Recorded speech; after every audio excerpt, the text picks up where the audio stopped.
Thank you. And indeed, more than 1 year after forming government, the United Democratic Alliance and some sections say that its popularity is dwindling, and the opposition also accusing UDA for raiding in what they term not engaging in political rules by wooing some of its members to join the government. Who else to dissect this particular matter and more of those other than the Secretary General of UDA, Cleophas Malala? Thank you for making time for us. Thank you so much, William. All right, let us start from here, whereby 2023 has been an eventful year for UDA and more so the government in matters dealing with some of the matters, among them the cost of living. But some quarters note, or they say rather, that the popularity of UDA has been dwindling day by day. What's your take on that? First of all, I want to say that that is not a statement of fact.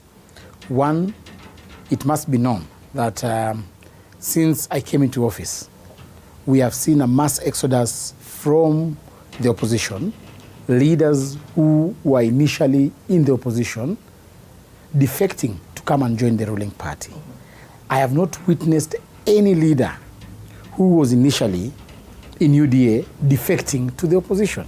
And therefore, as we would want to insinuate that the popularity of UDA is dwindling, I would like to invite those naysayers to look at the parameters. We have been able to recruit membership across the country. We started with a membership of around, early this year, of around 6.2 million. We've been able to recruit more than 2.5 million Kenyans. All right. So how is it that a party that is losing popularity is having more membership? When you go into the files of the Register of Political Parties, you'll find that the biggest party in Kenya in terms of membership is UDA party, with around 8-point-something million members. And remember, those are the members who have been successfully uploaded on the ORPP register. We still have a backlog of around 2 million members who we haven't uploaded on the ORPP file. And therefore, we are now bragging as a party who has a membership of around 10 million members. So how can a popularity of a party dwindle? Yet, we will get to the... In the register of the Office of the Registrar Party or political parties, we are the most populous party in Kenya. Also, on the flip side, Azimio la Umoja, led by its party leader, or rather Raila Odinga, are accusing UDA, or rather the Kenya Kwanza, of engaging in what they term as not following the rules of the game, by wooing some of the members to join, or rather defect, to Kenya Kwanza. When we promulgated the 2010 Constitution, we opened up the limiting boundaries of democracy.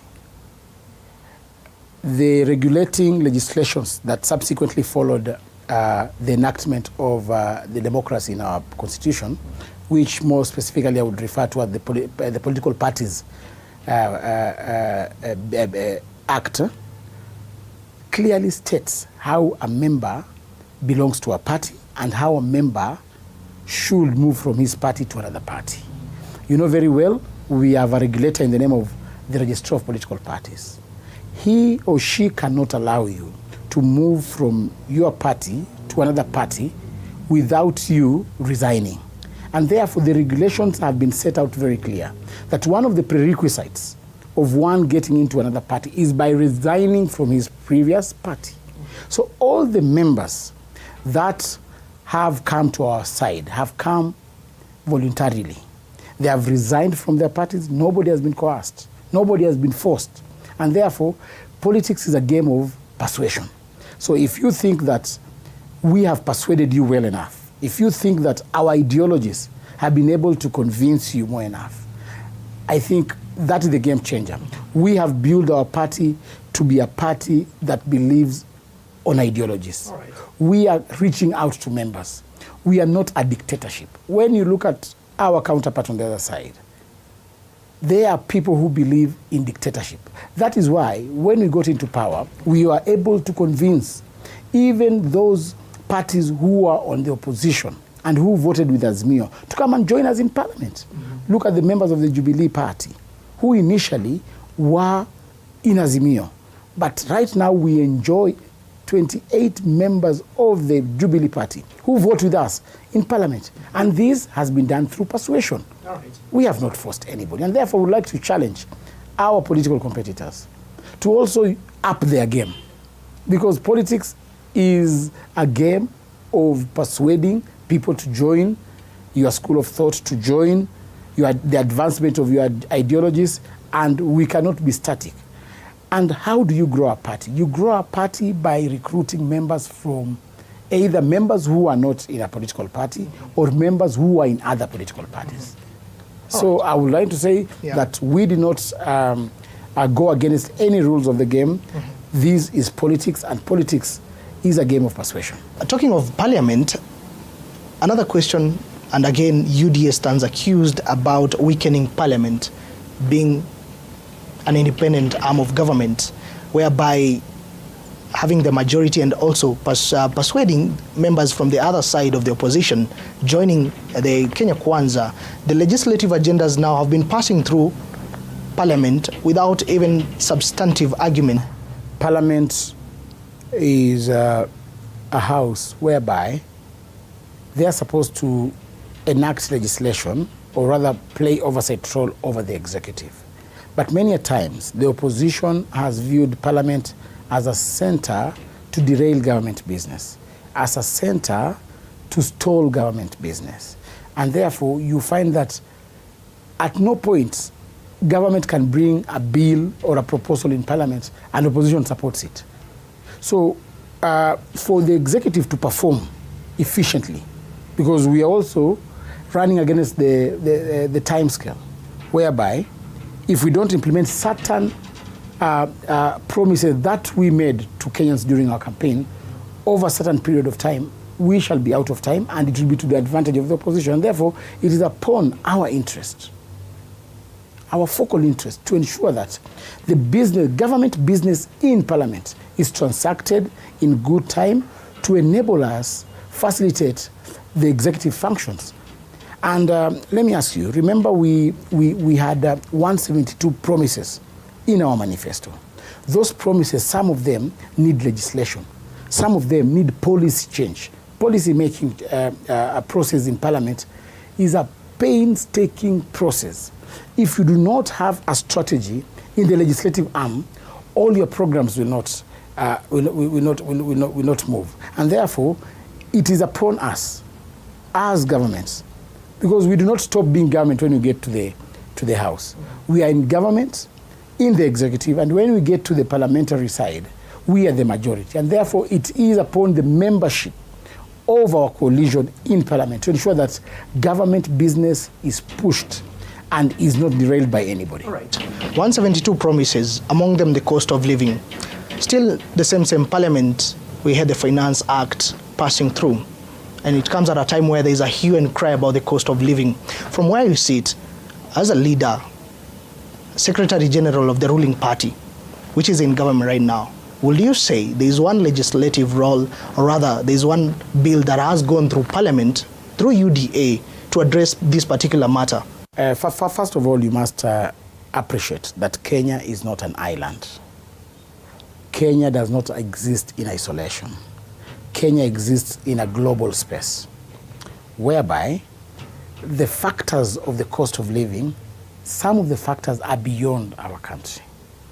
And you must also appreciate that the UDA party has been focusing on the issue of reduction of the cost of living for a very long time. Immediately we got into office, we started by addressing the issue of food security. You remember, we found when the price of 2 kg maize meal was around 260, 270 shillings. Right now, 2 kg unga is 130. That figure has not come down miraculously. We have worked towards that figure coming down, and this is what the president did. One, we ensured that we subsidized the cost of fertilizer from 7,500 now to 2,500. This move encouraged farmers across the country to go back to the farms. And the yield that we are getting right now is as a result of the intentional steps the president made by reducing the cost of fertilizer. Second, you know very well that Kenya has only 15% of arable land. Yes. And therefore, if we do not go out and invest in agriculture, the cost of living will not come down. That is why the president is keen about mechanization of farming in Kenya. We want to ensure that we maximize our produce so that we are self-sufficient, so that we desist from importing food from outside. Second, the president has initiated economic stimulus programs that are going to ensure that money circulates in the pockets of our people. The programs that are going to ensure that money percolates from the top to the bottom. And this is what he has done through the housing project. He has initiated a massive housing project that provides employment from the low cadre to the high cadre. We have a mtu wa mkono pale chini who does not require any certificate, but he's earning out of the housing project. We have an architecture, we have a quantity surveyor, we have a designer, we have suppliers, hardwares are benefiting. We have our local factories benefiting from manufacturing, the cement factories, the steel factories. Third, through legislation and through the finance bill, we were able to increase taxes on imports that are making our foreign exchange go up. We were able to increase taxes on issues of importation of furniture, things that can be made in Kenya, to discourage importation of furniture so that we can create an opportunity for the locals to ensure that they manufacture their goods and their goods are not competed by those who import the goods which are imported from outside. We were able to increase taxes for any person importing cement or steel. This is to cushion our local manufacturing factories. We were able to increase taxes on issues that, cosmetic issues that are not really necessary for our people to have, so that we ensure that we protect the local economy. And therefore, we have been very intentional to ensure that we support the locals so that we have an economic stimulus model that is going to stimulate our economy. And therefore, the president has been very, very, very, very strategic. You know very well, we've been having problems with people taking advantage of the hustlers when it comes to getting capital to start their business. That is why the president, 1 year ago, initiated the Hustlers Fund to ensure that the low cadre people can easily get startup capital. And you see, when I talk about startup capital, you might think that, come on, you need 1 million shillings to start up a business. There are people in this country who need only 1,000 shillings to start a business. We have these people of Mkokoteni. In the morning, he hires a Mkokoteni at 300 shillings. That person requires Hustlers Fund to go there in the morning, get 1,000 shillings, hire his Mkokoteni for 3 days, make 5,000, refund the Mkokoteni. And that's why we say the Hustlers Fund is very much beneficial to the low cadre people in the society. And therefore, the president thought it was. This was a novel idea to think about those people who belong in the bottom tier of the pyramid. And that, recently we celebrated 1 year of the Hustlers Fund. You saw the benefits. The hustlers have so far saved almost 2 billion shillings out of the small scale borrowing. And therefore we are saying that the president is very, very keen to ensure that his agenda of lifting people from bottom to up is achieved. I'll take you a little back to the 14th of March. And you announced that 6 political parties have agreed to dissolve and merge with UDA. Yes. All right? And it brought about some disquiet. Are you still on track about this particular ambition? Because Ford Kenya, we have seen Ford Kenya and even ANC, some of its members lashing out at you on this particular idea. I think that is my school of thought. That is an idea that is ongoing. And we are not forcing anybody to fold his party. We are persuading members of our coalition for purposes of strategy to ensure that we have one strong united front, so that as we approach our political opponents, we are able to operate from a better coordinated place. And my argument is that, it is not politically viable for you to run a party whose popularity rating is less than 1%. It is not even financially viable for you to run a national party which has got 3 members of parliament. So what we are saying is, can we synergize? Can we get the strength of Ford Kenya, the strength of ANC, the strength of Chama cha Mashinani? We put our ideas together, we harmonize our ideologies so that we have change. Look at countries which have big political parties, parties which have brought economic revolution in their respective countries. The Communist Party of China, CPC. China's economy has greatly been influenced by the ideologies of the Communist Party of China because they built a strong political party. Yeah. Look at the ANC of South Africa. The ANC of South Africa is quite a very strong party which even compels the president to be accountable to the party. And therefore, those countries which have prioritized building a strong political machine has been able to ensure that they have what you call political stability in their country. And once you achieve political stability in your country, the rest will fall in place. Mm-hmm. And that is what I am persuading my colleagues in our ruling coalition. Mm-hmm. Come on, let us not be egocentric. Let us build a party that is going to outlive the current leadership. Okay. Let us build a strong party that 10 or 100 years from now, if by any chance we believe in reincarnation and we come back in this world, we will get a strong political party that will have served our people for ages and ages. Mm-hmm. And therefore, I am a believer of a strong national party. I discourage the issue of people having tribal parties.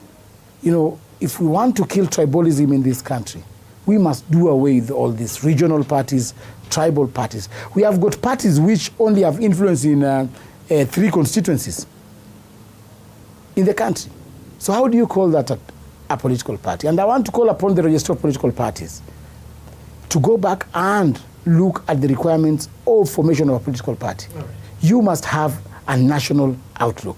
We have seen political parties whereby the party leader comes from the same village with the deputy party leader, with the secretary general, with 80% of its membership. So we want to call upon the register of political parties to do an audit of political parties and ensure that if those political parties do not meet the prerequisite of them being a national party, they should be folded and join parties which have depicted ability to form a national outlook. Some say that UDA is back on a campaign trail following this mass registration. We have seen you crisscrossing the country. And if you remember, I want to quote your verbatim back in Narok. If you can remember these words where you stated, and I quote, "This will give a clear win to its candidates and prevent election dispute in future." The national drive to register new members, 15 million members by next year, is UDA back on a campaign trail and near after a general election? William, UDA party is not a corporate organization. UDA party is a political party.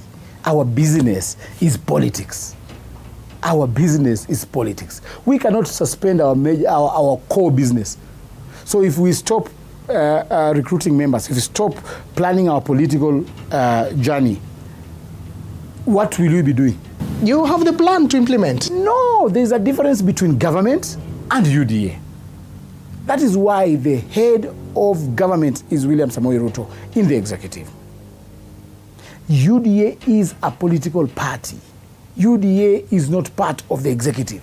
And this must come out very clear.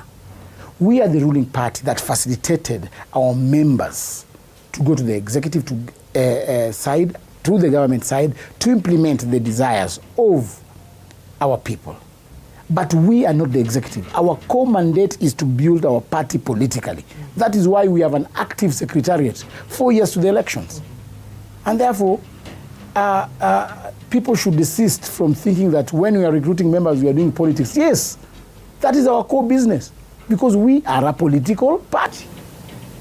All right. Fair enough. All right. And on that particular, talking of political and politics and a political party, there is some disquiet growing in the Mount Kenya region, even as you continue with registering new members. And this is because of the proposal to have 3 deputy party leaders. Some perceive that you're trying maybe to weaken Deputy President Rigathi Gachagua's political ambitions, maybe even presidential ambitions come 2032. That is not the case. You know, most of us got into UDA and found a party that had already been formed by its constitution. And the UDA constitution, as it stands right now, there is a structure all the way from the party leader to 3 deputy party leaders. And the party constitution says that the party leader, the presidential candidate will be the party leader. And it falls in place that the deputy president will be the deputy party leader. But we had envisaged a situation whereby we have 3 deputy party leaders, just like any other parties in the previous. But there has been a proposal by our party membership that we concretize the position of the deputy party leader, which I agree that we should have 1 deputy party leader. And below him, we should have 2 vice deputy party leader, so that we have the president as the party leader, we have the deputy party leader as a concrete and 1 office, and then we have 2 people deputizing the deputy party leader, so that we have either a youth or a woman deputizing, so that we have a representation of all the social class and all the categories at the top level. And therefore, I join other UDA members in saying that yes, that is an idea that is ongoing, and UDA is a democratic party. People can have even divergent views. There are those who do not believe in what we are saying. There are those who say that, no, we should have 3 deputy party leaders. But all those proposals will be subjected through a democratic process during our National Delegates Conference, whereby a proposal to amend that particular clause will be fronted to the membership and to the delegates of our conference. And if it passes, we shall follow the will of the members of UDA party. But members are free to discuss that discussion. So whether there is disquiet or there is harmony on this other side, we don't care, because this is a democratic party. We encourage involvement of every person, yes, and everybody has got a say, and everybody will get the audience of the party. Now let us talk about you, Cleophas Malala. You know, in the world of politics, they say 5 years it's a short time. What is it in for you, 2027? Are you still going back to the gubernatorial race? What are your plans? I believe in maximizing my importance at the moment. At the moment, I am the Secretary General of the ruling party. My focal attention is to grow UDA. My first objective is to ensure first we get a re-election as government. In 2027, we should be re-elected so that we can be able now to finish the implementation of our plan. So I do not want to dilute that vision with my personal aspirations. So at the moment, I am keen to ensure that I serve UDA party as the Secretary General, which I am doing diligently. So I don't want anything to divert me, to deter me from my vision of growing UDA party. And therefore, the aspirations of 2027, to me, Governor, maybe? Doesn't make sense to discuss that. For the 5th time, you're organizing the Cleo Malala Super Cup. Tell us about this. What are the plans for the youth? Other than this tournament, what is the bigger picture of Cleo Super Cup? Cleo Malala Super Cup, when you look at the concept that created the Cleo Malala Super Cup, it had a multifaceted approach. One, it had the nurturing of talent to an extent whereby we go down to the grassroots and get raw talents. The second objective is to ensure that we monetize talent. We want to ensure that talent pays by depicting that, yes, you can play football and be awarded good money. Third, the objective of the Cleo Malala Super Cup is to ensure that we empower people economically. It has been a very busy and long year for you as the SG, but again, already it seems your calendar is full for 2024. We're having the grassroots party elections coming in April. Any changes that you're making as we went up? Of course, we want to communicate that we shall be having the UDA. Don't just say party elections. This is not just any other party. This is the ruling party. Right. So address us in a manner that befits the ruling party. The ruling party. The ruling party, UDA, is going to have grassroots elections in April. And we have been able to stagger our elections in 3 phases. We shall have phase 1, phase 2, and phase 3. This is just to ensure that we are able to deal with the logistical issues and to carry out the elections in a better, effective way, so that we do not have an election which has no ballot materials, an election which has no verified results. We are doing elections in every polling center of this republic. And therefore that requires attention, that requires some more specific approach when it comes to implementation of the election. And therefore we shall phase out the election in 12th, 19th, and 26th. These will lead us now into the next phase. After we select the 20 officials per polling center, we're now going to the ward level, now to have the ward officials. By the time we get to the National Delegates Conference, most probably in August or December, we shall have more than 586,000 UDA officials across this country. 586,000. If we just give a signal to all our officials that on the voting day, we want you to wake up with 20 people to the polling center. At 7 a.m., William Ruto, 11 million votes. Raila Odinga, 1, or probably 2. So it's going to be, this is a game changer.